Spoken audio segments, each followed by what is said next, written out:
டெல்லியில் உள்துறை அமைச்சர் அமித் ஷாவுடன் பிரதமர் மோடி ஆலோசனையில் ஈடுபட்டிருக்கிறார். பாகிஸ்தானில் இந்தியா நடத்திய ஆபரேஷன் சிந்தூர் தாக்குதலை தொடர்ந்து முக்கிய ஆலோசனையானது நடைபெற்று வருகிறது. டெல்லியில் உள்துறை அமைச்சர் அமித் ஷாவுடன் பிரதமர் மோடி ஆலோசனையில் ஈடுபட்டிருக்கிறார். பாகிஸ்தானில் இந்தியா நடத்திய ஆபரேஷன் சிந்தூர் தாக்குதலை தொடர்ந்து முக்கிய ஆலோசனையானது நடைபெற்று வருகிறது.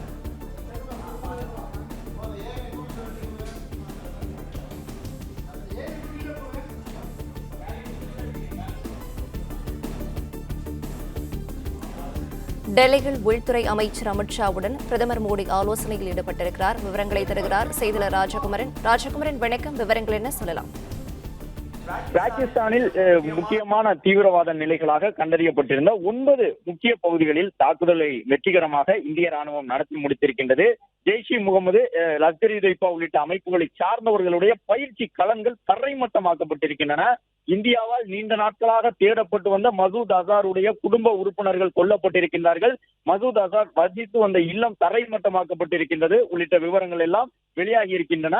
பொதுமக்களுக்கு பாதிப்பற்ற முறையிலே பாகிஸ்தானுக்குள் புகுந்து இந்திய ஏவுகணைகள் நடத்தி இருக்கக்கூடிய இந்த தாக்குதல் காரணமாக தற்பொழுது பாகிஸ்தான் நாட்டில் இருந்து செயல்பட்டு வந்த தீவிரவாத குழுக்கள் அனைத்துமே செய்வதறியாது திகைத்து நிற்கக்கூடிய சூழ்நிலையில்தான் அடுத்த கட்ட நடவடிக்கை தொடர்பாக பிரதமரும் உள்துறை அமைச்சரும் இந்த முக்கிய ஆலோசனை கூட்டத்திலே பங்கேற்றிருக்கின்றார்கள். இன்று காலையே உள்துறை அமைச்சர் ஒரு நீண்ட விளக்கத்தை கொடுத்திருந்தார். அதில் இந்திய ராணுவம் நடத்தி இருக்கக்கூடிய இந்த தாக்குதல் மூலமாக பெருமை கொள்கின்றோம் என்று உள்துறை அமைச்சர் தெரிவித்திருந்தார். அது மட்டுமல்லாமல் சரியான ஒரு பதிலடியை வழங்கி இருக்கின்றோம். பகல்காமில் நடத்தப்பட்ட தாக்குதலுக்கான பதிலடிதான் தற்போதைய தாக்குதல் என்பதை தீவிரவாதிகளுக்கு பதிலாக உள்துறை அமைச்சர் இன்று காலை சொல்லியிருந்தார். இந்த சூழ்நிலையில் பிரதமரும் உள்துறை அமைச்சரும் தற்போது ஆலோசித்து வருகின்றார்கள். பாகிஸ்தான் தரப்பிலிருந்து என்ன நடவடிக்கை எடுக்கப்பட்டு வருகின்றது, பாகிஸ்தான் நாட்டினுடைய ராணுவம் என்ன செய்து கொண்டிருக்கின்றது. இன்று காலையே பாகிஸ்தான் ராணுவம் ஜம்மு காஷ்மீரில் இருக்கக்கூடிய அப்பாவி மக்களை இலக்கு வைத்து தன்னுடைய துப்பாக்கி சூடு சம்பவங்களை தொடங்கி இருக்கின்றது. கிட்டத்தட்ட 10 அப்பாவி ஜம்மு காஷ்மீர் மக்கள் பாகிஸ்தான் ராணுவத்தின் தாக்குதலில் இன்று காலை முதல் கொல்லப்பட்டிருக்கின்றார்கள். இந்த நிலையில் அடுத்த கட்டமாக என்ன செய்ய வேண்டும் என்பது குறித்து பிரதமரும் உள்துறை அமைச்சரும் தற்போது ஆலோசித்து வருகின்றார்கள். சுகோய் உள்ளிட்ட விமானங்கள் தொடர்ந்து வான் எல்லையில் பறந்து பாகிஸ்தான் நாட்டினுடைய விமானங்கள் ஏதேனும் இந்திய பரப்பை நோக்கி வருகின்றதா என்பது தொடர்பாக தொடர்ந்து அந்த ரோந்து பணியில ஈடுபட்டிருக்கின்றது. மேலும் தரைப்படை வீரர்களும் தொடர்ந்து கண்காணிப்பு பணியில ஈடுபட்டிருக்கின்றார்கள். இந்த நிலையில் அடுத்த கட்டமாக பாகிஸ்தான் தரப்பிடம் இருந்து ஏதேனும் தாக்குதல்கள் வந்தால் அதை எவ்வாறு கையாளுவது என்பது குறித்து ஒரு முக்கியமான ஆலோசனையை பிரதமரும் உள்துறை அமைச்சரும் இணைந்து மேற்கொண்டு வருகின்றார்கள். பல்வேறு மூத்த அமைச்சர்கள் ராஜ்நாத் சிங் உள்ளிட்டவர்களும் இந்த ஆலோசனை கூட்டத்திலே பங்கேற்றிருப்பதாக தற்போது தகவல் சொல்லப்பட்டிருக்கின்றது. இந்த ஆலோசனை கூட்டத்தின் மூலமாக அடுத்தடுத்த கட்டமாக இந்திய ராணுவத்திற்கு வழங்க வேண்டிய அந்த உத்தரவுகள் குறித்து முடிவு எடுக்கப்பட இருக்கின்றது.